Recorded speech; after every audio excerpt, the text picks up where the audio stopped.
Bonjour à tous, bienvenue sur le webinaire que nous allons vous présenter sur la manière d'utiliser son réservoir énergétique pour améliorer ses performances et plus particulièrement améliorer ses séances à haute intensité et la gestion de son pacing durant les compétitions. Donc, la base pour calculer son réservoir énergétique, c'est l'intensité critique. L'intensité critique, c'est la pente de relation entre l'intensité et le temps. Ce qui est simple, c'est plus le temps s'allonge et moins vous arrivez à développer une intensité élevée. En prenant plusieurs points sur son profil de performance, entre 3 et 20 minutes, on arrive à définir quelle est la puissance optimale que vous pouvez obtenir sur 60 minutes. C'est ce qui est la définition propre de l'intensité critique. Donc une intensité critique, comme on peut voir ici, sur une pente sur 3 tests, donc une puissance critique calculée sur 3 paramètres, 3 minutes à 406 watts, 7 minutes à 356 et 15 minutes à 318 watts, donne une intensité critique de 295 watts. C'est-à-dire que potentiellement, le cycliste est capable de rouler à 295 watts pendant 60 minutes. On peut faire la même procédure pour la course à pied ou la natation en utilisant la vitesse sur des durées ou sur une distance. Cette valeur d'intensité critique, elle permet plusieurs choses. Donc d'identifier les points faibles et les points forts de l'athlète, ce qui est très intéressant. Ce que vous ne pouvez pas faire si vous utilisez un test isolé de 20 minutes du style la FTP. Donc en utilisant le point fort, point faible, vous pouvez savoir si vous êtes plutôt un athlète typé puissant ou plutôt typé endurance. Quand vous êtes typé puissant, vous allez travailler sur des intervalles un peu plus longs pour vous habituer à maintenir un effort élevé sur une longue durée. Un athlète avec un index d'endurance élevé, lui, ce sera l'inverse. Il va devoir travailler sur des efforts un peu plus, avec une intensité plus élevée sur des périodes plus courtes. Cette intensité critique permet également, du coup, en connaissant la valeur que vous pouvez tenir sur 60 minutes, on peut construire les zones d'intensité. On peut également suivre la distribution des zones d'intensité par semaine. Donc, combien de pourcentage j'ai passé en Z1, combien en Z2 ou en Z3. À partir de cette connaissance-là, on peut orienter l'entraînement, donc sur bloc de périodisation, sur la périodisation réversible. Nous, on a fait le choix d'utiliser la distribution des zones d'intensité en fonction de l'intensité critique, car c'est plus fiable que de l'utiliser en fonction de la fréquence cardiaque, puisque la fréquence cardiaque est soumise à une cinquantaine de facteurs qui peuvent l'influencer, du style vous êtes fatigué, la fréquence cardiaque est plus basse, vous avez mangé, vous êtes en période de digestion, la fréquence cardiaque est plus haute, vous accumulez de la chaleur durant votre effort, vous allez avoir une dérive cardiaque, donc une valeur de fréquence cardiaque supérieure pour une intensité identique, ou par exemple vous avez une température élevée à l'extérieur, vous entraînez sous 30-35 degrés, votre fréquence cardiaque peut avoir 10 battements de plus, donc forcément ça a une influence sur le calcul de la distribution des zones d'intensité. Donc l'intensité critique est plus fiable à ce niveau, et surtout que nous on a une approche par contexte, plat, montée, indoor, qui permet d'être assez précis. Et ensuite, le sujet du webinaire, le calcul du réservoir énergétique, on va voir comment celui-ci est calculé, son intérêt dans l'entraînement. Donc, la base de tout, donc je tiens vraiment à le préciser, c'est cette définition de l'intensité critique. En natation, on va utiliser la vitesse critique, qui est différente entre la piscine et la nage en eau libre. À savoir aussi qu'en piscine, en bassin de 25 mètres, vous nagez plus vite qu'en bassin de 33 ou en bassin de 50. Donc, elle est également dépendante de la taille du bassin. Vous pouvez utiliser plusieurs tests pour calculer votre vitesse critique. Toujours cette notion d'utiliser 2 ou 3 paramètres. Donc, vous pouvez soit sur 400 mètres et 800 mètres avec une validation sur 800 mètres, ou vous pouvez utiliser un test avec 3 paramètres, donc le 200 mètres, le 400 mètres et le 800 mètres. De là, vous allez définir votre vitesse critique de nage, la vitesse que vous pouvez tenir en natation, c'est environ sur 1500 à 2000 mètres. Le calcul de la puissance critique en vélo par contexte, qui est très important, parce que vous n'avez pas la même puissance sur le home trainer, sur le plat ou en montée. Donc on voit ici, on a un test sur home trainer, soit 2 paramètres, 5 et 20 minutes, ou 3 paramètres pour avoir plus de précision sur 3 minutes, 7 minutes, 15 minutes. Toujours cette notion de rester entre 3 et 20 minutes d'effort pour évaluer cette intensité critique. En vélo sur le plat, pareil, 5 et 20 minutes avec une validation possible sur 60 minutes. Pour quelle raison? Parce que quand les athlètes sont plus typés endurance, ils sont capables de développer plus de puissance sur 60 minutes que le calcul qui était fait à partir du 5 et du 20 minutes. Et après, cette notion avec plus de précision avec 3 paramètres sur 3, 7 et 15 minutes. Identique en montée. Donc, parce que la puissance en montée, par exemple, vous êtes entre le plat et la montée, vous pouvez avoir jusqu'à 60-70 watts de différence entre le plat et la montée. Donc, on met vraiment la précision où on prend en compte le contexte pour avoir sa puissance critique. Sur la course à pied, c'est identique sur cette approche. Donc, on va cette fois-ci parler en vitesse critique. Sur le tapis roulant, 5 et 20 minutes, 3, 7 et 15 minutes. Outdoor plat, donc là, on a 3 possibilités d'embouteille avec le 5 et le 20 minutes, avec une validation sur 45 minutes pour les athlètes qui sont plus typés endurance du type marathonien. Le test, le calcul à partir de 3 paramètres, 3, 7 et 15 minutes. Et pour les athlètes qui aiment bien utiliser la distance et qui préfèrent une distance plutôt qu'une durée, vous avez le 1 km, 3 km et 5 km. Montée, c'est la même approche, donc avec le 5 minutes, 20 minutes, 3, 7 et 15, en sachant que la complexité sur outdoor en montée, c'est le pourcentage de pente, parce qu'il faudrait calculer son intensité critique selon le pourcentage et la technicité du parcours. Donc c'est vrai que ça en devient un paramètre assez complexe à envisager, et c'est pour cette raison que dans Bouteille, nous allons mettre très prochainement la puissance.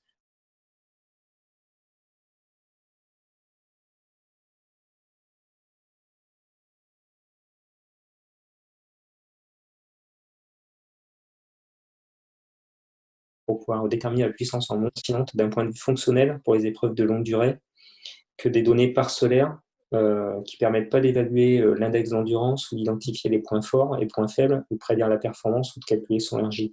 Ces paramètres-là, c'est la PMA, la VMA, le seuil lactique ou la FTP. Ça reste vraiment parcellaire, on ne peut pas aller très loin dans l'analyse des données avec un seul paramètre.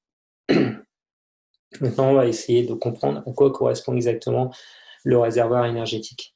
Pour cela, on va d'abord parler un petit peu de bioénergétique et des filières énergétiques, mais sur la refonte des filières énergétiques. Parce que donc c'est plus des filières énergétiques dont on va parler, mais on va parler de voies métaboliques.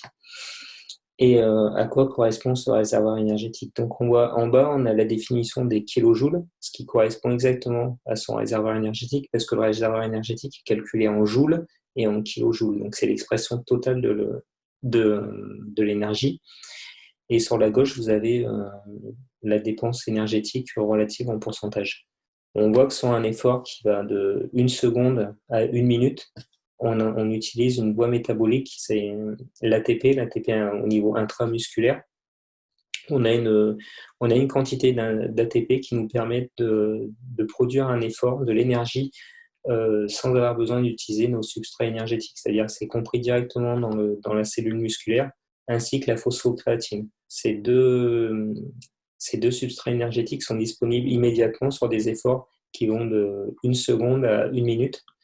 Ensuite, par hydrolyse, comme on appelle. Ensuite, vous avez une autre voie métabolique qui est la glycolyse. On utilise le glycogène au niveau intramusculaire sur des efforts qui sont environ autour de 3 minutes où on a la pleine puissance de cette capacité-là. Et pour finir, vous avez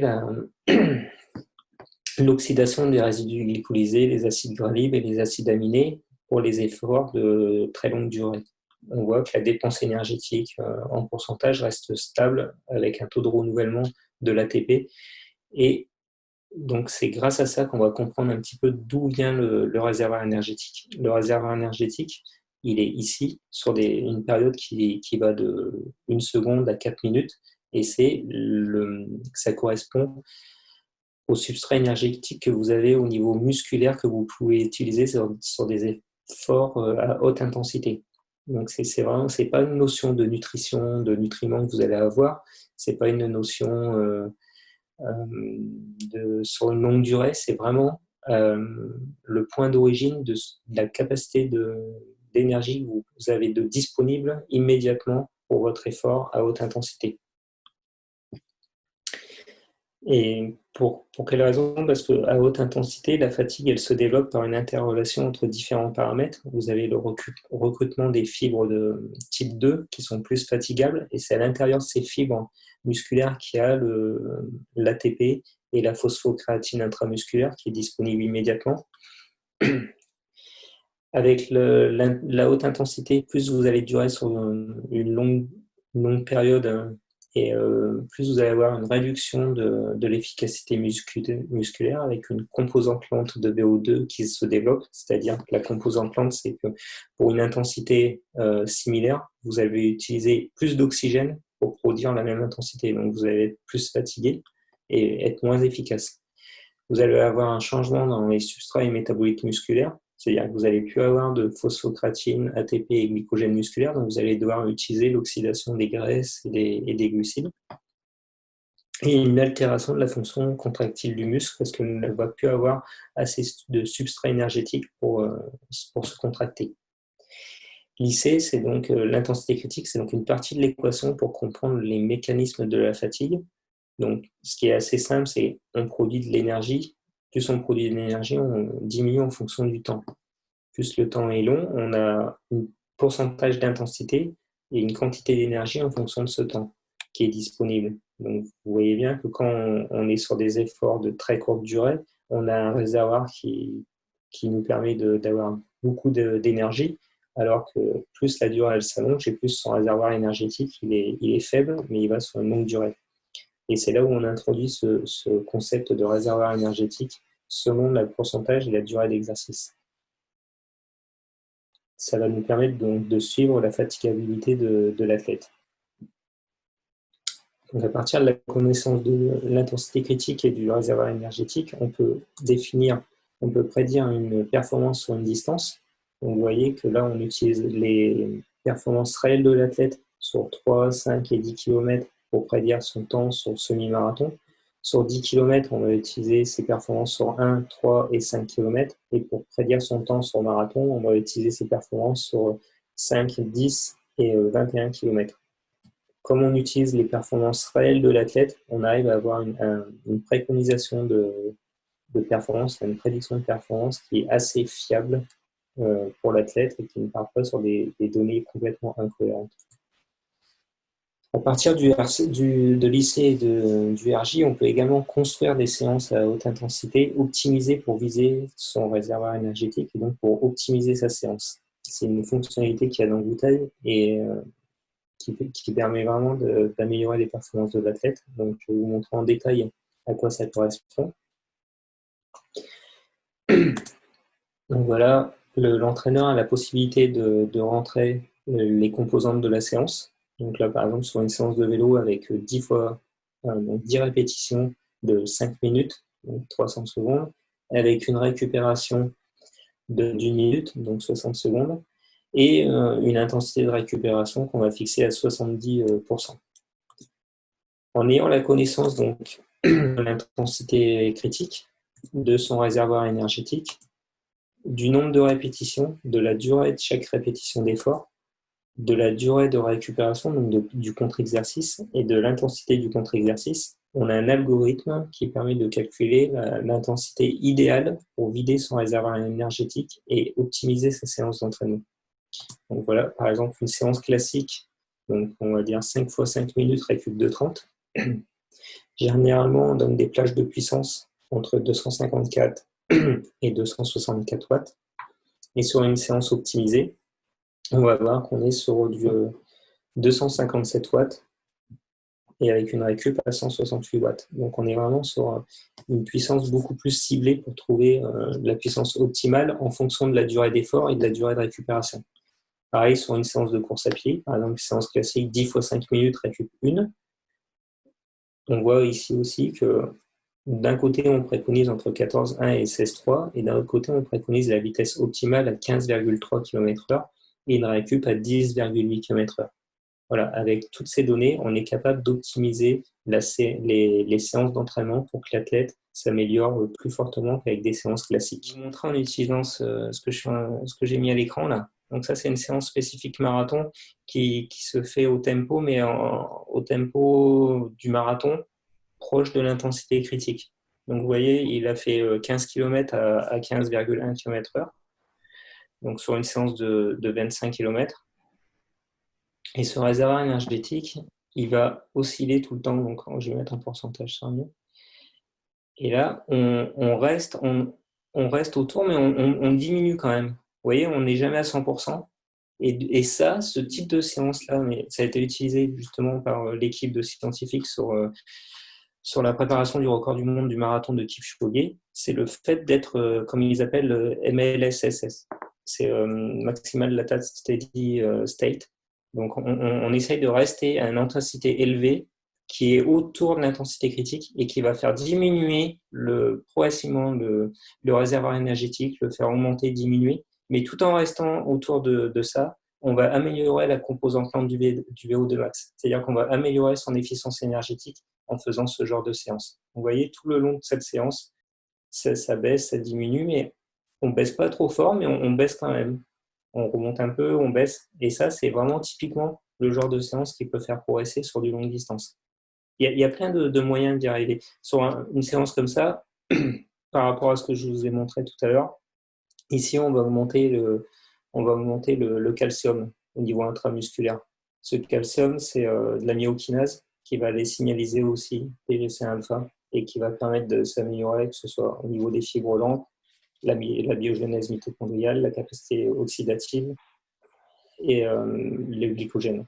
Voilà. Donc, c'est des séances, il n'y a pas une seule séance qui fait progresser, c'est une accumulation de séances qui fait progresser et c'est la succession de couches et de signalisation de ces voies cellulaires qui permet de progresser. Après, c'est l'accumulation de durée à tel pourcentage d'intensité. C'est vrai que, par exemple, si vous faites, je reviens toujours à chaque fois sur la notion de je fais 10 fois 30-30. 10 fois 30-30, c'est une accumulation à haute intensité de 5 minutes. 5 minutes, ça veut dire que ça sert pratiquement strictement à rien au niveau métabolique. Voilà. Donc le fait de flirter le plus longtemps possible avec la puissance critique, ça nous permet d'améliorer son rendement mécanique, mais surtout de faire progresser sa puissance critique ou pas forcément? Ouais, ça va t'apprendre à la maintenir sur une longue durée. Ça va surtout t'améliorer voilà, sur cette efficience énergétique. C'est-à-dire qu'à cette puissance-là, tu vas dépenser moins d'énergie et du coup, tu vas être plus efficient et tu vas pouvoir soit aller plus vite, soit être plus efficace. Et par exemple, à la fin, si tu fais une cyclosportive, ben, du coup, tu vas pouvoir accélérer et pouvoir essayer de partir en échappée. Si tu fais du triathlon, tu vas poser le vélo en étant moins fatigué. Donc, c'est vraiment tout l'intérêt de cette approche de l'entraînement. Ok, Il y a d'accord, pas, merci. ouais, pas de souci. Moi, j'ai une autre question, c'est Guillaume. Euh, En fait, les intensités sont déterminées par des durées du coup qui sont entre guillemets relativement courtes, parce que la plus longue c'est 15 minutes.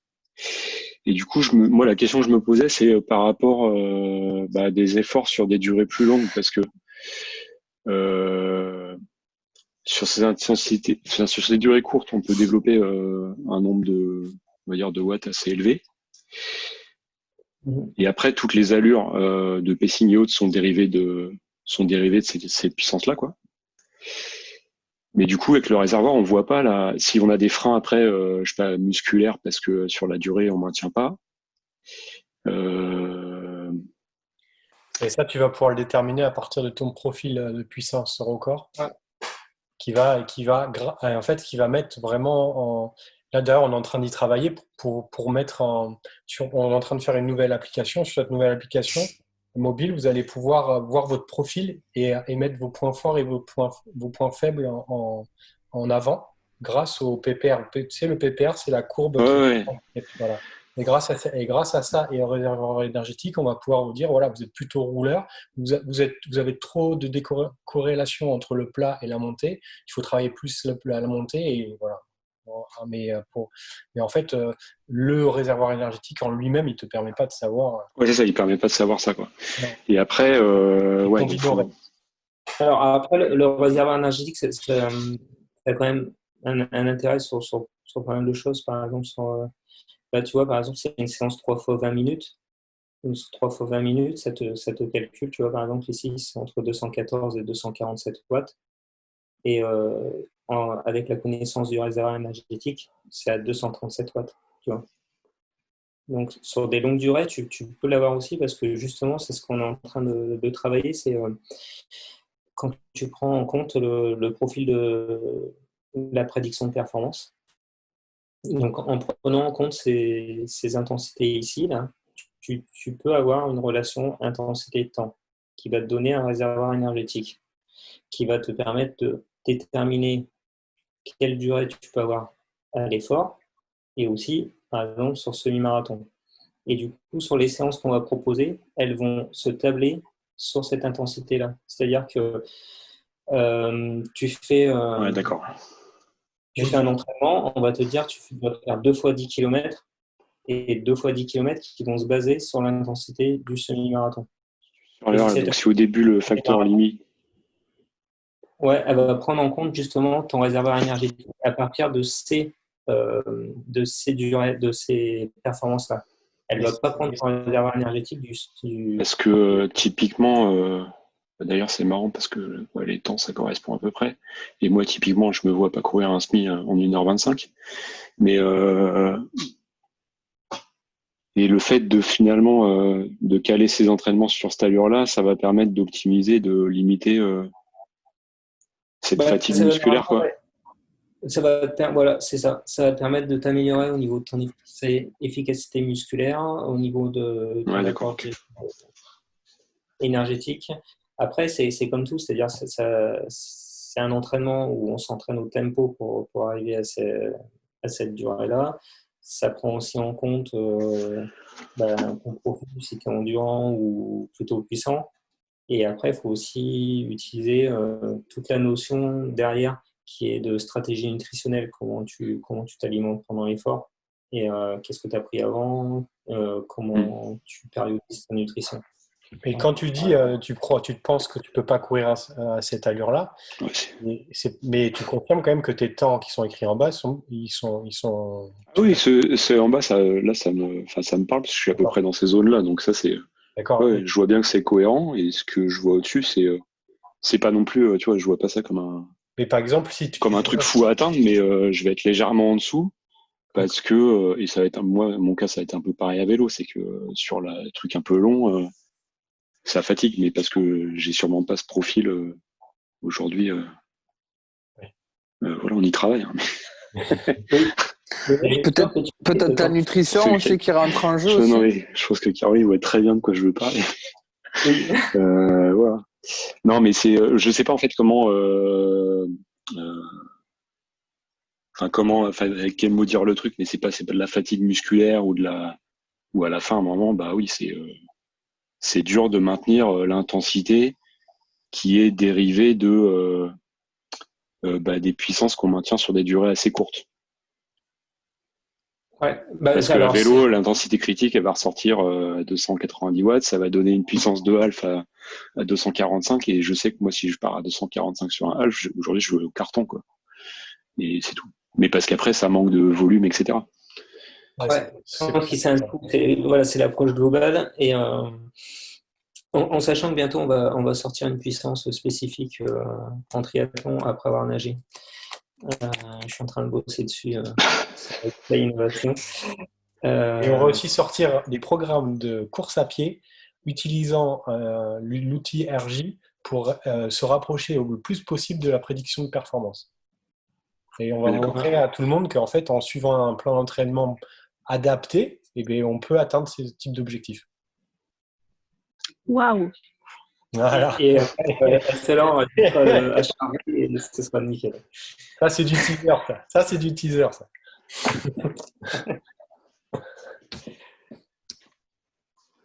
Je ne sais pas si vous avez d'autres questions sur cette notion de RJ, si tout le monde a bien compris ou pas à quoi ça correspondait. Moi, j'ai une question. Allez-y. Oui. Alors, j'ai peut-être loupé un truc, mais en gros, quelle est la différence entre regarder un RJ qui va sombrer ou une puissance qui va sombrer? Qu'est-ce qu'il y a de plus dans le RJ qui vous permet de tracer cette courbe. Ce que vous dites, c'est la puissance. Ouais, parce que c'est deux notions différentes, justement. Tu peux très bien avoir cette puissance qui baisse à l'effort, et avec le RJ, tu vas comprendre pourquoi elle baisse, parce que tu auras utilisé ton RJ. Mais qu'est-ce Si qui... tu arrives à utiliser ce RJ de manière optimale tout au long de ton effort, de ton exercice, de le réduire progressivement et pas directement à partir du premier intervalle, et ben là, tu vas pouvoir optimiser ta séance, parce qu'une optimisation de séance, c'est une baisse progressive du RJ durant toute la séance et une dérive cardiaque progressive. Ce qui fait que tu vas avoir une contrainte physiologique qui va augmenter au fur et à mesure, et une cascade biochimique derrière qui va être optimale pour avoir des modifications au niveau génétique. Donc en fait, le RJ, c'est une puissance plus un cardio.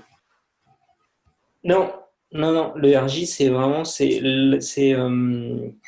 le RJ, c'est ce que tu as au niveau intramusculaire, c'est-à-dire la quantité d'énergie que tu as au niveau intramusculaire. Mais je veux dire, comment faites-vous pour le calculer? Eh bien, on le calcule. Enfin, sans dévoiler. Ce que je veux dire, c'est que ma consommation énergétique à moi, elle ne va pas être la même que quelqu'un d'autre.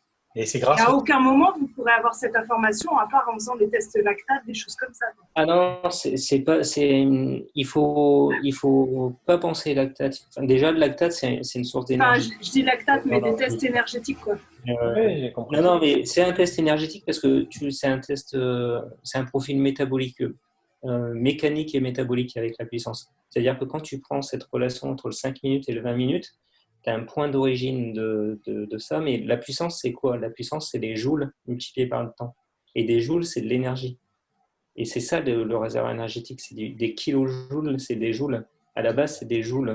Les joules, c'est l'énergie pure.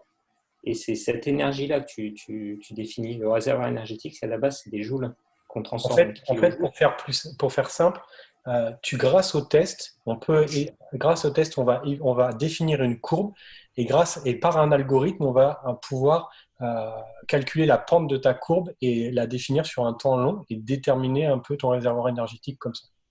Et du coup, par rapport à plus tu as de performance, plus ça confirme ces valeurs-là. Et du coup, par rapport à juste une courbe de puissance que je pourrais regarder sur mon compteur, c'est juste en quelque sorte un décalage avec un facteur multiplicatif qui correspond à la pente. Non, en fait, ça va te donner en même temps que tu as la puissance développée, ça va te donner la façon dont ton corps utilise les substrats énergétiques à cette puissance-là. Oui, mais finalement, c'est un algorithme qui est calculé à partir de la puissance. Du coup, c'est juste c'est juste une autre représentation de la puissance. Non. Non. Non, j'ai pas compris. C'est une représentation de ce qui te permet de faire la puissance. De ton énergie intramusculaire avant d'utiliser les voies aérobies, enfin tout ce qui est oxygène. C'est ça. Ce que tu peux utiliser au niveau musculaire sans avoir besoin d'avoir différents processus qui vont... Parce que par exemple, quand tu utilises l'oxygène dans l'organisme pour avoir des glucides à partir des glucides ou à partir des acides gras ou à partir des acides aminés, ça demande une quantité de réaction chimique qui est énorme. Et du coup, ça veut dire que le temps de latence est très long. Quand tu vas sur des efforts courts et explosifs, tu utilises tout ce qui est à l'intérieur de tes muscles et qui permet d'être utilisé directement. Et c'est ça, le réservoir énergétique, c'est ce que tu peux utiliser de manière instantanée. Par exemple, si tu prends un sprinter va avoir un réservoir énergétique qui va être énorme, mais il ne va pas pouvoir l'utiliser sur une longue période. Il va l'utiliser sur une très courte période. Quelqu'un qui est plus marathonien. J'ai compris le principe du réservoir énergétique, mais juste, je ne comprends pas ce que ça apporte de plus. Si par exemple, moi je sais que à une puissance de 200 watts, mon réservoir énergétique, au bout de la 5e répétition, il sera d'un tel de temps. Finalement, c'est une donnée qui sera la même pour toutes mes séances. Non. Non, parce que tu as vu sur ce que j'ai montré sur les séances que j'ai pu tester avec le réservoir énergétique, c'est en fonction de comment tu modules ta puissance à l'intérieur de ton bloc.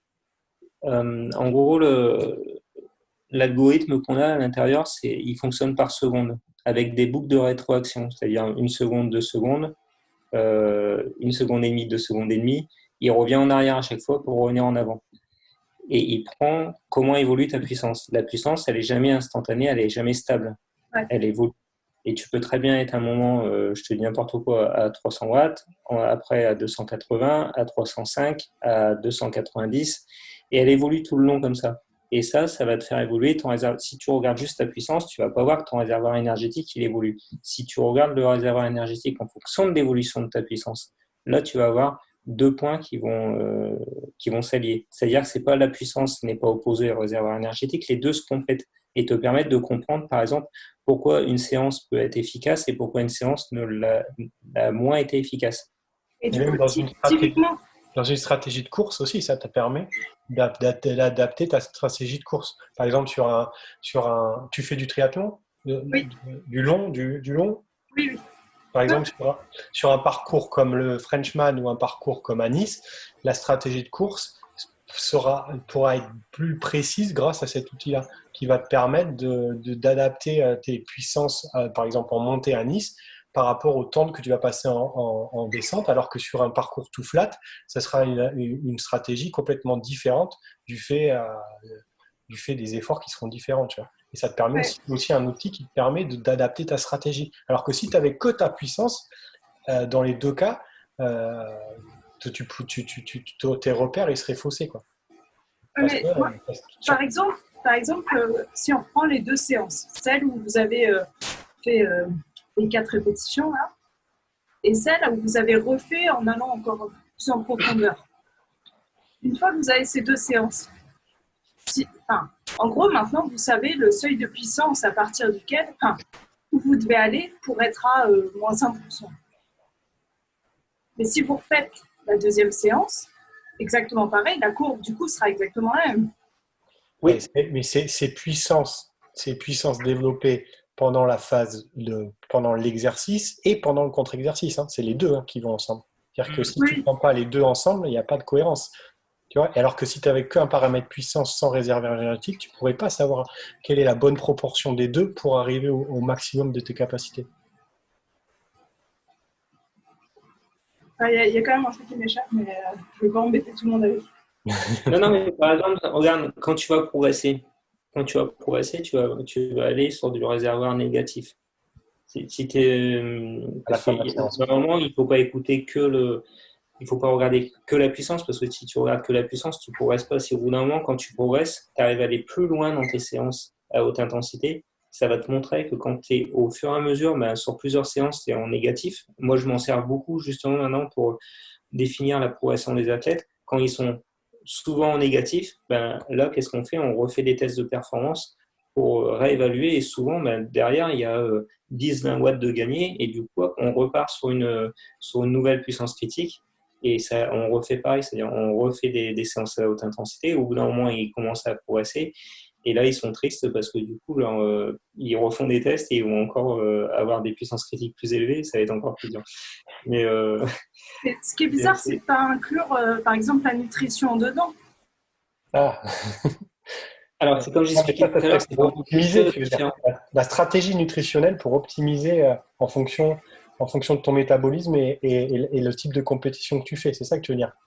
Non, mais ce que je veux dire, c'est que par exemple, si je fais l'exercice que vous avez montré et qu'au bout de la deuxième répétition, je prends quelque chose à manger ou autre, ça peut être disponible et ça peut faire remonter la courbe ou pas? Non, parce que déjà, d'une, ça ne sera pas disponible de manière instantanée. Oui, je sais, mais c'était imagé. Non, mais ce que je veux dire, c'est il faut vraiment... j'aurais dû mettre... J'avais pensé à une diapo tout à l'heure, mais ça faisait trop physio. Mais il faut vraiment réfléchir à la courbe phosphocréatine qu'on a dans l'organisme. La phosphocréatine, c'est ce qui va permettre de générer de l'énergie. Ça va remplacer l'ATP. Et ça, c'est ce que tu as au niveau intramusculaire. Tu peux manger pendant l'effort, ça ne va pas te resynthétiser cette phosphocréatine. Cette phosphocréatine va se resynthétiser au niveau musculaire avec des liaisons phosphate. En gros, tu accumules quand tu.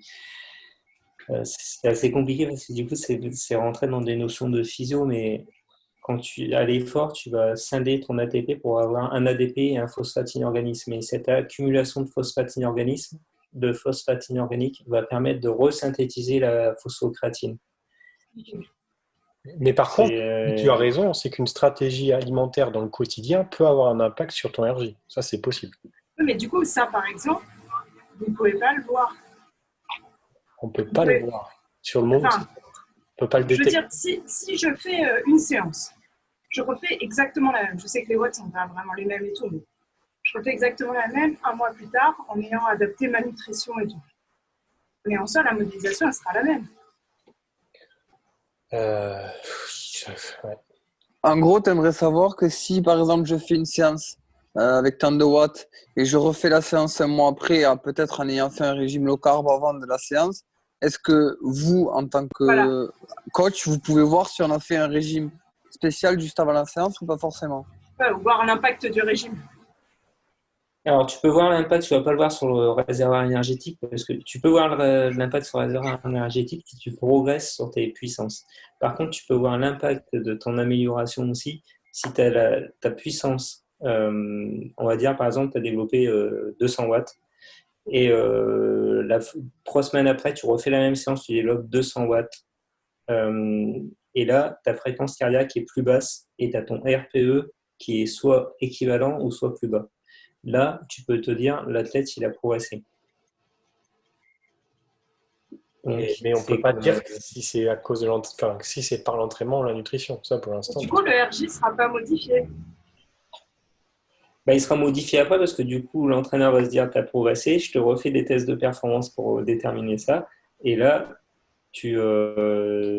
souvent, l'athlète a progressé, ça fait que les puissances sont plus élevées. Et du coup, le RJ, il réagira moins. Il sera recalculé et ce ne sera plus le même quand tu referas des séances. C'est ça. J'ai une petite question sur l'ERJ, sur les séances tempo. Donc, Caroline, tu m'as mis un 10 km il y a quelques jours. Oui, je suis désolé. Pas de souci, ça faisait longtemps que je n'avais plus fait ça. Par contre, je me demande pourquoi le RJ a fait ça. Donc, la courbe, si tu veux, pendant 13 minutes, le RJ se vide complètement, vraiment négatif, mais après, il remonte sur la deuxième partie de séance, alors que je suis au tempo pendant les 38 minutes. Tu comprends ce que je veux dire? Et le RJ écroule et remonte complètement. Donc, on passe de moins 100%, enfin, moins 90% et il remonte à 100%. Regardez, tes vitesses, elles sont identiques tout le long? Oui, vraiment, c'est resté. Alors, il y avait du vent, donc quand j'avais le vent, oui, il y avait 10 secondes qui pouvaient varier un peu avec le vent. Ah ouais, mais s'il y avait du vent, ça n'a plus rien à voir. C'est-à-dire qu'il y a des moments. C'est-à-dire que la vitesse, elle ne bouge pas, mais Mon cardio restait stable, voilà, si tu veux, mon cardio restait stable, la vitesse, elle peut prendre 5 à 10 secondes suivant le vent, forcément, parce que… Et ton ressenti, il était le même? Mon ressenti était le même, oui, mon ressenti était un tout petit peu, mais vraiment, allez, un petit peu plus dur dans le vent, mais j'ai essayé de diminuer l'allure, simplement pour pas augmenter la fatigue, pour tenir les 10 km en constant. Tu es d'accord si on regarde en direct la séance ou pas? Quoi? Oui, pas de problème. Ce serait comme ça, mais je l'ai ouvert justement pour voir, tu vois, pour voir un petit peu. Parce que j'ai du mal avec le RJ sur les séances qu'on refait actuellement. Souvent, il descend, il descend et il reste stable sur toutes les répétitions. Tu vois ce que je veux dire? J'ai l'impression d'être plus limité musculairement parce qu'on a refait les tests. Toutes les intensités critiques sont remontées. Et du coup, j'ai du mal à tenir musculairement les puissances. Mais du coup, le RJ ne descend pas. Forcément, il reste stable pendant toutes mes séries. Si c'est 6 ou 8. Tu vois? Ok, mais attends, on va regarder. Ça va aller plus vite.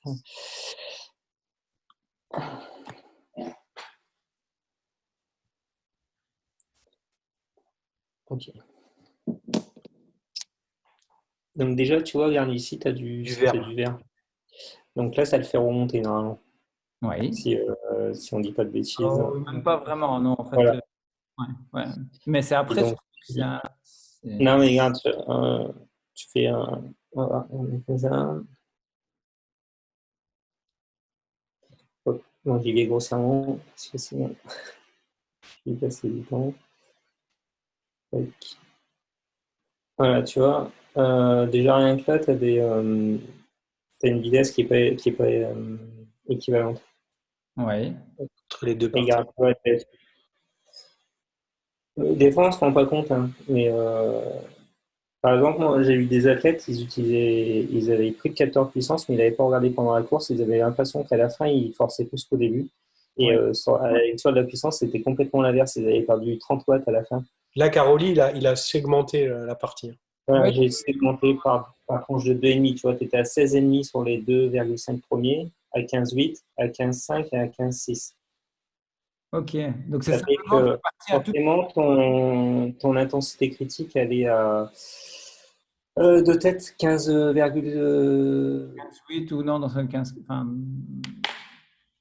je sais 15, pardon. Et du coup, tu vois, ça correspond ici, tu étais au-dessus de ta vitesse critique. pas. Donc, D'accord. ça correspond au fait que tu descends. D'un coup, tu as ralenti. Et Ouais. ça fait que comme après, tu es en dessous de ton intensité critique, et ben, du coup, ça remonte.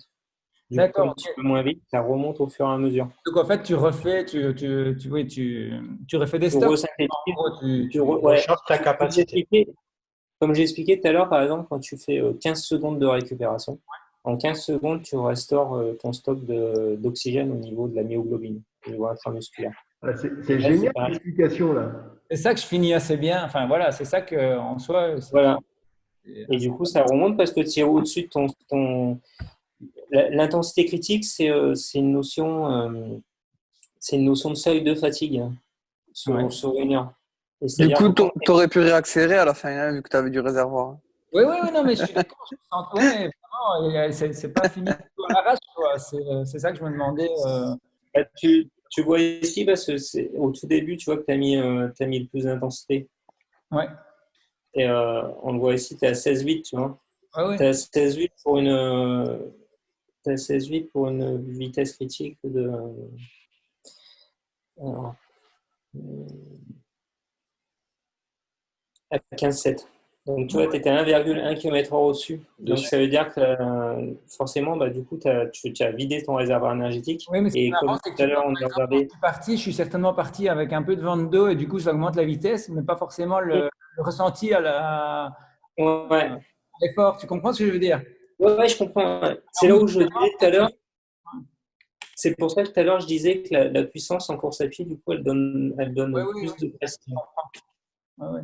Et, Ok. Et du coup, sur l'exemple de ce 10 km, qu'est-ce que vous conseillez comme utilisation du réservoir énergétique pour optimiser la performance? On est d'accord. Ouais. Alors, est-ce Au qu'on peut départ, il est à 100 et ouais. vous voulez bah, qu'à km ouais, à 0 ou vous voulez qu'il reste de à 50? partir moins vite, ouais. Mais par rapport Euh, aux intensités critiques sur un 10 km, alors, si on parle en pourcentage, ça doit être quoi? 90. 90? non, l'intensité critique par rapport à la puissance critique, c'est au-dessus de 100%. Ouais, Ah ouais? mais oui, parce que mais tu confonds avec VMA, c'est pour ça. La VMA, c'est Ah 4, oui. Ouais, ouais. c'est pour ça. Mais c'est pas pareil. Oui, c'est juste de Là, pouvoir. tu vois, tu as 15,5 sur une moitié, alors que la première moitié, tu étais à 16. Hein. Tu vois, tu as perdu sur la seconde moitié, tu as perdu 0,5 km/h. Ouais, ok, d'accord. Voilà. Et tu vois, par exemple, sur le record du monde de Kipchoge, on a bien montré, enfin, ils ont fait pas mal de tests. Hein. Tous les algos qui sont issus là, je me suis vraiment référé à ce qui a été fait par cette équipe scientifique. Et ils ont vraiment montré que le pacing optimal, c'est d'être au plus proche de la vitesse à laquelle tu veux courir, avec Ok. cette faculté à accélérer sur la fin. C'est toutes les séances que des fois je mets avec les 5, 10 ou 15 dernières minutes plus rapides qu'avant, justement pour apprendre l'organisme à accélérer sur la fin et à maintenir une vitesse stable tout le long. C'est exactement ce que j'ai fait à mon 10 km de Barcelone, Caroline, Oui, où j'étais parti vraiment dans l'allure pile poil. Et bon, c'est dommage, il n'y a pas l'étude du RRG, mais Au 5 km, en fait, quand je suis passé, j'ai dit c'est bon, tu peux maintenant accélérer, quoi. Et toutes les séances en négatif split qu'on avait fait, c'est là où c'est qu'il y a l'intérêt de travailler l'allure en fin de séance, quoi. Ouais.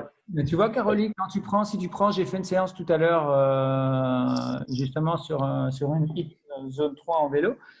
Et comme on a rééquilibré, qu'on a refait tous les tests, c'est remonté en watts, etc. Mais du coup, je n'ai pas l'impression de pouvoir vider ce réservoir. Tu comprends ce que je veux dire? Alors, la zone 3. Pourtant, il est vide. Ah oui, mais tu comprends ce que je veux Non, dire? mais la zone 3 en vélo, sur la route, c'est Là, hyper je l'ai fait en intérieur. Parce que je n'arrivais pas à les faire. Donc, tu vois, j'étais en intérieur. En intérieur. Ouais. Alors, tu vois, on va regarder un truc. En fait, alors, je vais te répondre tout de suite. Tu sais pourquoi? Tu sais pourquoi?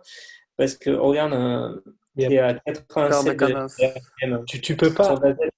Tu peux pas développer de puissance en Z3 à moins de 100 RPM. Ouais. Parce que le rendement musculaire derrière, il va baisser, il va être baissé à son minimum et du coup, tu ne peux plus développer. Donc en fait, la base, quand vous voulez faire un exercice à Z3, donc pour, on va dire, autour de la PMA, il faut toujours une cadence élevée. Toujours. Ah ben voilà. C'est pour ça que je te mets 100 RPM, tu vois. Oui, ok. Ouais. Et que là, tu étais à 90. Oui, mais souvent c'est 90. Là, je suis un peu à la ramasse. Clairement, j'ai dit que c'est passé pour l'instant, tu vois. Elle passait beaucoup mieux avant les tests. Là, forcément, il faut le temps. Je crois que c'est habitué aux nouvelles puissances, quoi. Mais effectivement, du coup, ça diminue pas du tout au RJ, tu vois. C'est vraiment la cadence de pédalage, c'est vrai qu'elle est super importante sur ces notions-là en Z3. Mais tu vois, là, quand le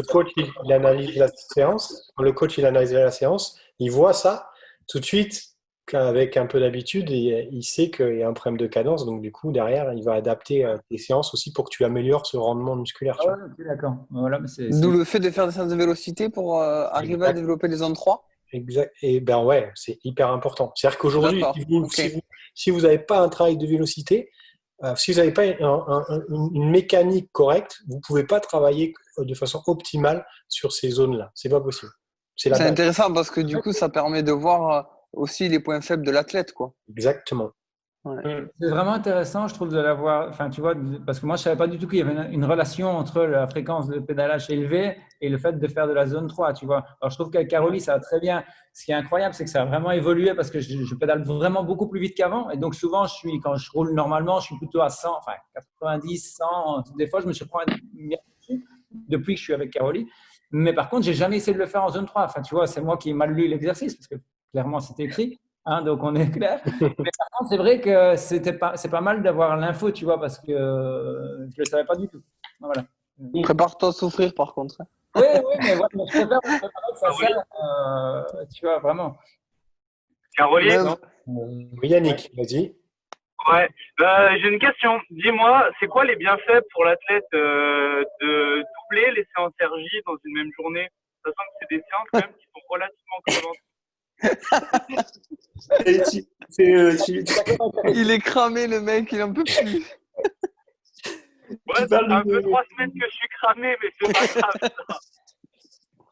Tu parles du nouveau protocole que j'ai mis en place, c'est ça? Ouais, voilà, parce que tu sais, on est un peu encore sur le RJ là, et là, c'est vrai que ça va faire 4 semaines qu'on fait que de la haute intensité. Et puis bon, je pense que tu le vois, je pense pas que pour moi personnellement, mais peut-être pour différents athlètes, je sais qu'on en parle entre nous, on se sent tous plus ou moins cramés. Ouais, oui. Mais l'effet, il sera après. C'était la meilleure période pour le faire. C'est ça. En gros, comme il y a les bénéfices dans quelques temps, ils vont être énormes. C'est une augmentation de puissance, c'est un meilleur rendement mécanique, c'est une meilleure économie.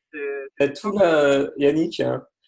T'as augmentation des fibres 1, augmentation de la biogenèse mitochondriale, augmentation de l'utilisation des graisses, augmentation de l'utilisation du glycogène. D'accord, merci. Voilà. C'est bon. Ici, en mai, c'est qu'il te plaît, donc il nous a changé, quoi. Ben, je me suis dit, là, en ce moment, il n'y a pas de compète, donc tant qu'à faire, Oui. autant aller au Autant dégoûter, maximum. quoi. Voilà. Et, mais après, ce qui est assez marrant quand même, c'est que la plupart qui ont suivi ce protocole, en faisant les tests ou en faisant la compétition bouteille, ils ont battu leur record, quoi. La plupart ont réussi à faire ça, quoi, en ayant accumulé la fatigue. Ce qui est Et comment assez, on fait pour développer des watts à haute vélocité? Parce que moi, je suis bloquée à 100 RPM et au-dessus, j'ai l'impression de mouliner sans chaîne, quoi. Ça dépend ce que tu as comme home trainer. Non, mais même en home trainer. Là, home trainer, j'ai un Bushido. Mais par exemple, sur la route, soyons sur la route, Plus simple. ça dépend ce que tu mets comme développement aussi. Longueur de manivelle, peut-être, ça peut y jouer? Je sais Non, pas, mais mais je suis vraiment nulle en vélocité. Et hier, j'ai essayé de faire la séance à 120-150 RPM et j'ai atteint difficilement 110. Et du coup, j'étais à 130 watts. Et ben, tu vois, un conseil comme ça, quand c'est comme ça, essaye de trouver un endroit où tu as des descentes pour faire ce type d'exercice. Tu vois. J'étais sur home trainer. Ah ouais, ouais, dans ces cas-là, il faut être patient et il faut pas facile. Mais ça, c'est long, hein, ça prend pas du jour au lendemain. Ouais. Par exemple, de travailler, moi je joue avec les athlètes ou moi-même, on a vachement bossé entre 80 et 90 RPM dans les montées. C'est assez long, hein. Ça met 6 mois, 1 an avant de réussir, mais après, franchement, on est vraiment mieux, quoi. Exactement. Et c'est un travail sur la durée. Et on est vraiment gagnant en augmentant en vélocité si on n'est pas un athlète habitué à mettre de la vélocité ou autre? Ouais, alors, soit moi je peux vous faire la version physio et mécanique. Mais watt égale puissance fois vélocité, tout simple. Hein. Non, alors moi j'allais dans la version plus complexe, c'est au niveau nerveux, c'est ce qu'on appelle la sommation spatiale, la sommation temporelle, synchronisation des unités motrices, synchronisation des unités motrices, et du coup on devient plus performant à l'effort. C'est-à-dire que quand tu es en vélocité, tu vas avoir comme on appelle une sommation temporelle. Tu as un afflux nerveux qui arrive très rapidement sur la fibre musculaire pour la contracter. Et quand tu es en force, tu vas faire une sommation qu'on appelle spatiale. Tu vas utiliser l'ensemble de ton muscle pour produire de la force. Et ces deux notions-là, quand tu les améliores, ça veut dire que la propagation de ton système nerveux de tous perdus. moi, je coupe le son, mais c'est pas facile de redétecter qui c'est qui a laissé son micro allumé. Après, l'histoire pour les RPM, c'est aussi propre à chaque athlète. Regarde un mec comme Arnaud Guillou, on voit sur ses RPM, il tourne toujours aux alentours de 80-85 et pourtant il est ultra puissant à vélo. Mais tu peux être puissant tout en étant en vélocité. Hein. Tu prends Froome qui est. Je veux dire, c'est que c'est propre à chaque athlète. Je veux dire, ça dépend aussi de la distance aussi que tu fais. Ça dépend du niveau d'intensité. Quand tu es sur un Ironman, tu as un niveau d'intensité qui nécessite pas une grosse cadence énergétique. De toute façon, comme si tu faisais un Ironman à 100 RPM, au niveau nerveux, ce serait pas compatible. Tu créerais un épuisement nerveux qui serait néfaste. Donc, en fait, ça dépend de la durée et donc de l'intensité que tu mets. Et si vous voulez développer des intensités élevées, sans vélocité, c'est pas possible. Alors, en tout cas, sur une répétition. Voilà. C'est pour ça, si vous regardez un petit peu les contre-la-montre purs en cyclisme ou le record de l'heure en vélo, c'est 100 RPM de moyenne, je crois. C'est même 100, entre 100. Alors, sur la piste, c'est 110. 110. Et sur la poursuite, c'est presque 120. Ouais. Et en contre-la-montre, tu es autour de 100. Alors, exactement, sur route. C'est ça. Alors que, on va dire, sur Ironman, ce serait plus du 80-90. Ouais, 80. Ouais. Ça dépend du profil des gens. Ouais, ça marche. C'est ça. Après, bon, c'est un entraînement spécifique. C'est l'avantage du vélo. C'est complètement différent de la course à pied, où la course à pied, c'est imposé avec tes propres ressources musculaires, la longueur de tes tendons d'Achille, comment tu rebondis, ton cycle étirement détente. Il y a plein de notions qui rentrent en jeu et c'est très compliqué de changer une cadence de foulée, une fréquence de foulée. Alors qu'en vélo, c'est l'adaptation du braquet qui va te permettre de t'habituer à une fréquence de pédalage. C'est l'avantage sur le vélo, parce que aussi sur le vélo, c'est une chaîne, comme on dit, une chaîne fermée, et du coup, c'est beaucoup plus facile à travailler, ces notions-là. Semi-fermé. Ça, c'est le premier qui parle, c'est semi-fermé. Alors, semi-fermé. C'est un détail inutile, mais bon, c'est pas grave. Ah non, c'est que j'aime bien les détails. Semi-fermé.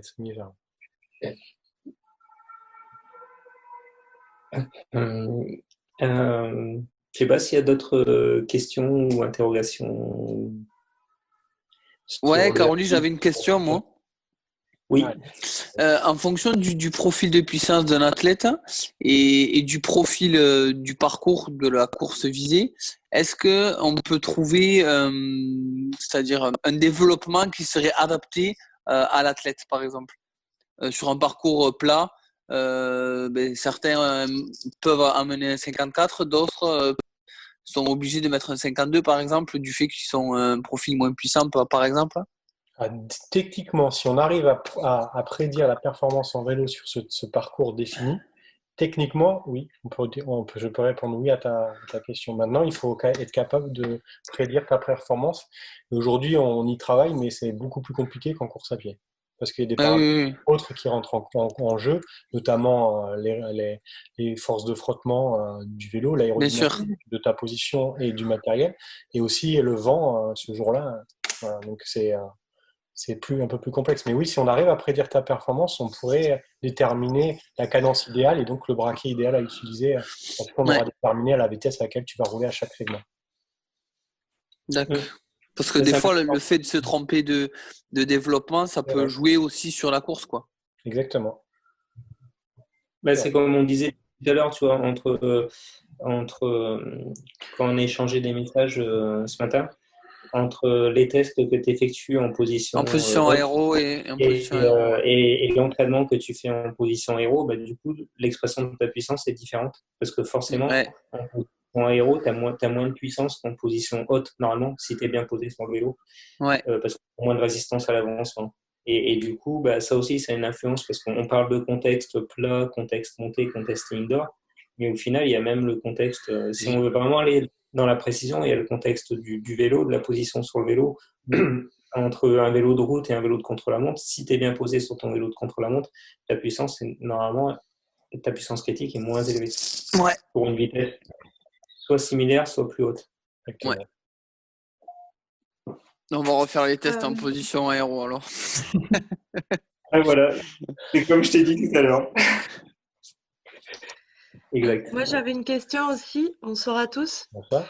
Je voulais savoir si vous preniez en compte le ressenti, la difficulté perçue de l'effort à chaque séance. Si c'était pris en compte par l'application, parce que pour moi, je peux faire une séance avec telle dégradation du réservoir énergétique. Un mois plus tard, faire la même avec, on va dire, vraiment les mêmes résultats. Mais en fait, la séance, je l'aurais pas faite à fond, ce sera plus facile, donc forcément, la fréquence cardiaque sera plus faible. Et du coup, ça veut dire que j'ai progressé, mais c'est pas visible sur les courbes, vous voyez? Alors, justement, comme j'ai expliqué tout à l'heure, dans Goutai, c'est une approche vraiment globale de la performance. C'est-à-dire que, tu vois, par exemple, ici, on compare deux séances qui sont identiques. Avec le RPE, c'est la perception de l'effort que tu as eu sur la globalité de ta séance. Donc, c'est pris en compte. La réponse cardiaque et ta fréquence cardiaque de récupération.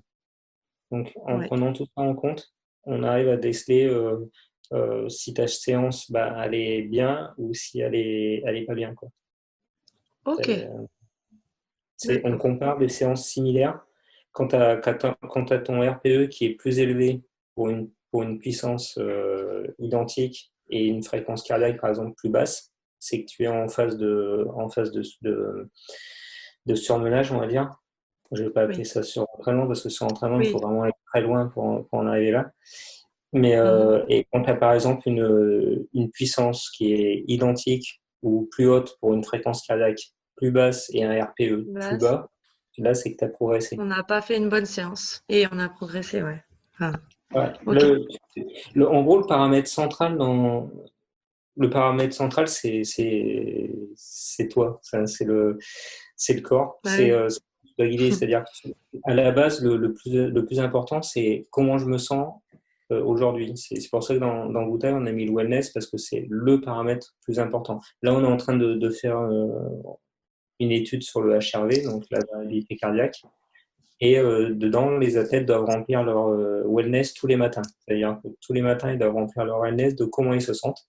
Parce qu'on ne peut pas corréler une réponse cardiaque sans avoir la connaissance de comment on se sent. C'est-à-dire que ce soit le wellness ou le RPE. Sans ça, tout à tu vas avoir une fréquence cardiaque qui baisse. Tu as une fréquence cardiaque qui baisse, mais tu ressens moins bien, c'est que tu es fatigué. Tu as une fréquence cardiaque qui baisse, mais avec un RPE qui baisse, là, c'est que tu es en forme. Donc, il y a une corrélation qui est hyper importante. C'est ceux qui analysent la fréquence cardiaque sans prendre en compte cette notion de RPE, c'est tu peux dire n'importe quoi. Tu peux complètement te tromper. Et en plus, l'analyse de la réponse cardiaque, elle doit se faire également, que ce soit en fonction de la même intensité, mais également en fonction de la même température, enfin, ou proche et similaire. Par exemple, quand en ce moment, il commence à faire chaud, tu peux avoir jusqu'à 10 battements de plus pour une intensité similaire par rapport à une intensité avec une température moins élevée. Oui, c'est un gros facteur limitant, et la chaleur, c'est clair. Ok, d'accord. Je connaissais pas encore l'application en détail, hein. Désolée, Caroline. mais du coup, je voyais beaucoup de chiffres et je me demandais si tout ce versant-là était pris en compte, mais c'est bien. Bon. Je crois qu'on a essayé de prendre en compte vraiment au maximum tous les indices qui ressortent comme étant les plus importants dans la gestion de la charge d'entraînement. Parce que du coup, on se sert aussi de cet indice de RPE, donc de charge d'entraînement, où tu multiplies ton RPE par la durée de l'effort, et on s'en sert pour les ratios de charge pour rester stable au niveau de ces ratios. Parce que, en gros, quand tu augmentes trop ta charge d'entraînement ou tu la diminues trop, c'est là où tu t'exposes aux blessures également. Donc, c'est vraiment une approche globale, que ce soit la perception de l'effort, le bien-être, les intensités, mais également la nutrition.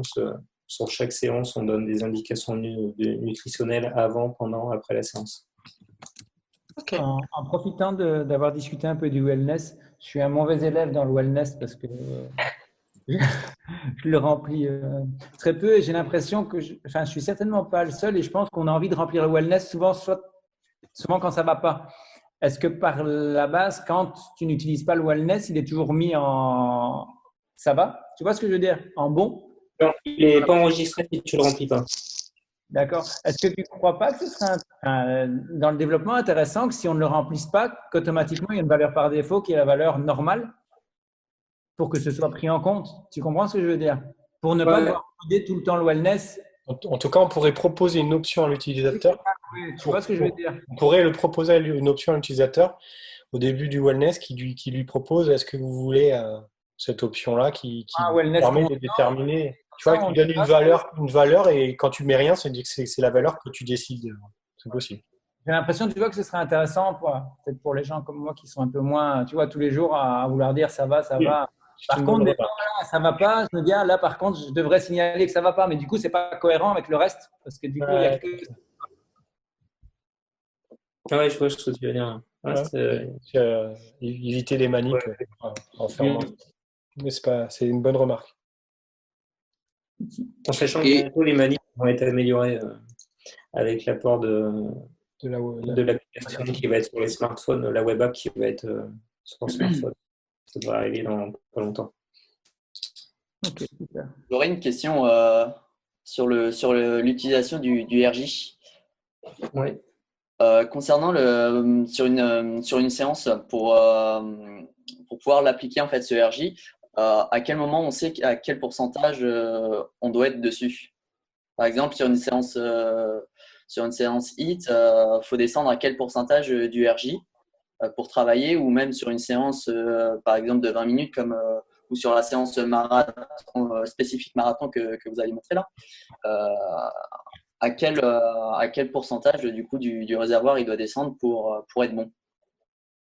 Alors souvent sur une séance vraiment, on va dire, HIIT du style 6 fois 5 minutes, ben, on va chercher à la dernière répétition à être proche de 0. Ouais. Donc ça, ce serait une idée. Sur la Z2, on va chercher, je pense, à aller plus vers du... Enfin, si elle est bien menée, normalement, à la fin de l'effort, tu vas être à 0 aussi. Par contre, sur les efforts un peu plus tempo, on va chercher à rester autour de 80-90 et faire une oscillation sur ces valeurs-là. Pour rester toujours sur cette notion de on stimule, on revient, on stimule, on revient, pour vraiment améliorer cette partie de l'efficience sur une longue durée. D'accord, ok. Mais pareil, par exemple, si tu fais 3 fois 20 minutes, normalement, à la fin du troisième 20 minutes, tu devrais être proche de 0 si tu as bien mené la séance. D'accord, ok. Très bien, merci. De rien. Caroline. Par contre, il faut... Oui. Ouais. Dis-moi, pour revenir, pour continuer du moins sur les valeurs extérieures des séances, comme par exemple le wellness, comme par exemple la nutrition, et qui interviendraient dans la performance, mais il y a aussi du coup le poids, comme tu m'as eu dit déjà, par exemple en course à pied, le poids est l'ennemi de la performance en course à pied. Et du coup, est-ce que... Je crois que je t'ai dit ça, ouais. De quoi ? Je crois que je t'ai dit ça, oui. Ouais, tu m'as dit ça. Et du coup, c'était pour savoir, est-ce que pour chaque athlète, il y aurait possibilité de prédire, en quelque sorte, en fonction de la densité de tes os, etc. Après, ça peut être des tests particuliers. Mais à prédire son poids idéal pour être justement le plus performant. Parce que je sais que beaucoup, le poids pour eux, pour des athlètes, je veux dire, c'est quand même assez fréquent comme question. Ah, je suis un peu trop lourd, ah, je suis un peu trop gras, alors que ça se trouve, ils sont dans leur poids optimal. Peut-être pas du tout au final. Comment tu fais pour envoyer le son là-bas, moi? Attends, j'y vais. Loïc qui va faire un teaser là du coup pour annoncer ce qui va arriver. C'est bien Yannick parce que du coup tu as introduit Loïc pour qu'il parle de nutrition. Alors, je vais le laisser répondre. Comme vous avez pu le remarquer, il y a eu pas mal de changements ces derniers mois chez Goutai, et on est en train d'innover sur plein de technologies, et notamment une basée sur la nutrition alors je ne vais pas rentrer les détails parce que pour l'instant c'est en cours et je ne veux pas trop que ça se répande, mais en gros cet outil permettra par des tests pendant l'entraînement de déterminer un régime alimentaire adapté à ta physiologie et qui va te permettre d'atteindre le poids idéal sans contrainte. Voilà. Ah, ça c'est top. Donc par exemple, si j'ai besoin de Nutella pour mon mental, ça pourra le mettre.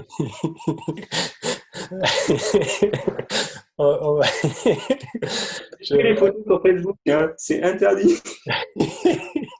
On te mettra des pots de Nutella aux 5 km sur tes compétitions de 10 km. Voilà, mais même pendant l'effort, on pourra déterminer les ratios de macronutriments et micronutriments nécessaires pour que tu optimises ta performance. Et ça sera individualisé. Ouais. Ah, c'est génial. Ah, mais ça c'est top parce que c'est vrai que le poids, moi perso, on se connaît plus ou moins, on se dit ouais là je suis peut-être pas trop mal à mon poids de forme, mais peut-être au final en fait on peut encore descendre de 1 ou 2 kilos, ce qui veut dire qu'après le ratio poids-puissance sera bien meilleur, notamment en course à pied et du coup à vélo aussi quoi. Ouais, tout à fait. Déjà j'ai vu, il faut que tu arrêtes le Nutella et les hamburgers.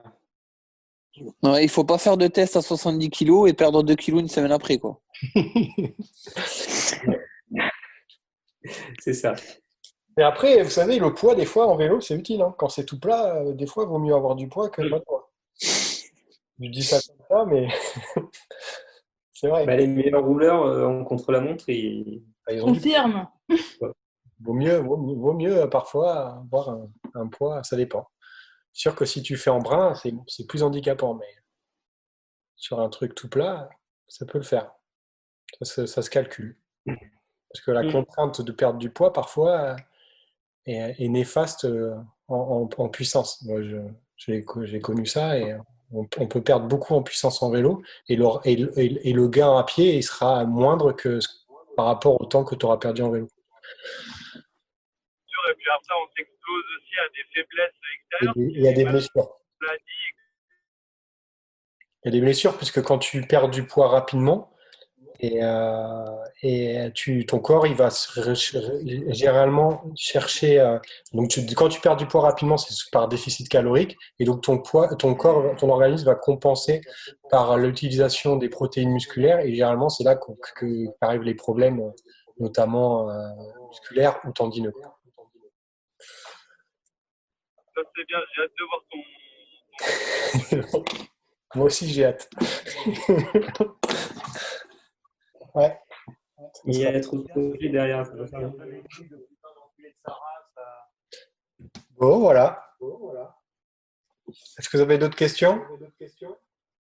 Moi, j'aurais une question, ça serait par rapport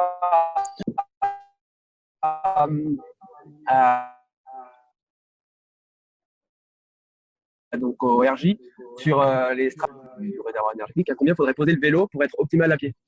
Je ne sais pas si je suis clair. Ça a coupé, donc j'ai juste entendu RJ. En fait, il a posé comme question de savoir. Je suis en voiture, ça ne regarde pas très bien. Mais non, mais il y avait un écho de quelqu'un qu'on entendait 2 fois ta voix. Du coup, ça. En fait, non, c'était pas ça. En fait, il demande à combien doit-on avoir le RJ pour poser le vélo frais et bien courir derrière. C'est ça. Alors, il faut savoir que la natation a une influence sur l'intensité critique du vélo. Et c'est l'objet d'un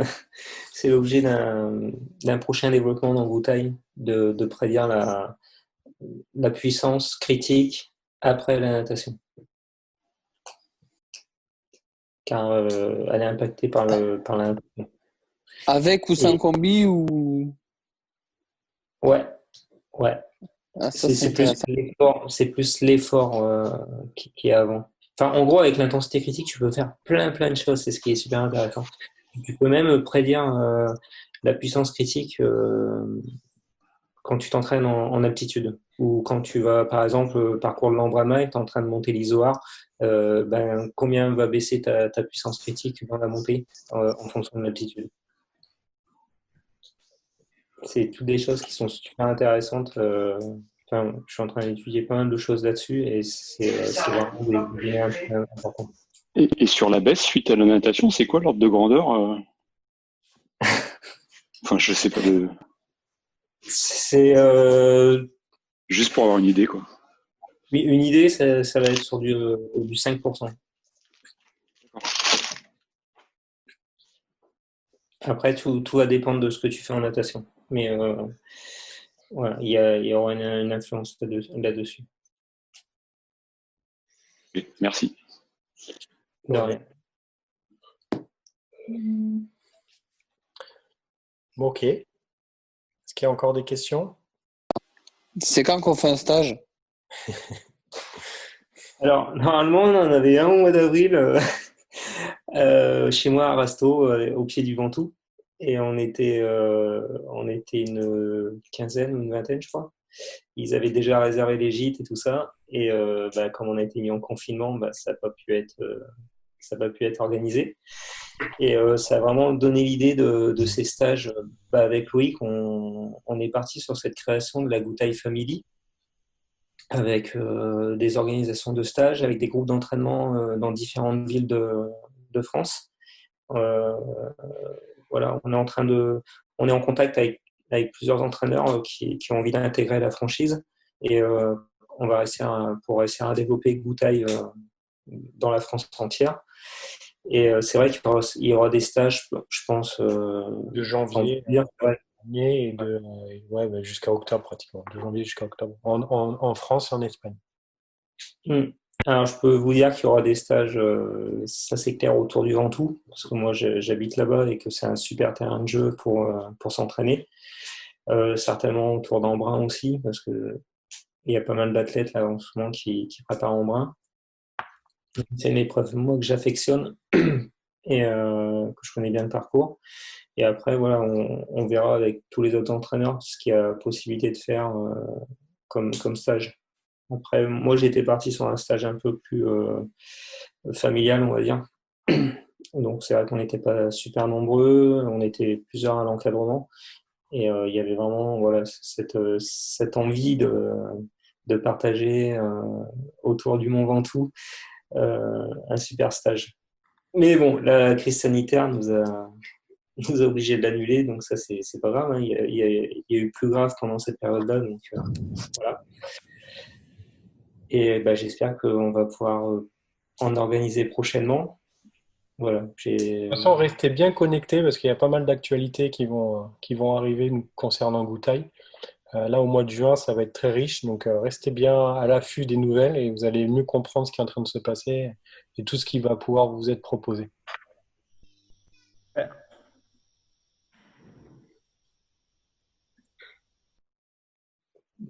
Sur ce.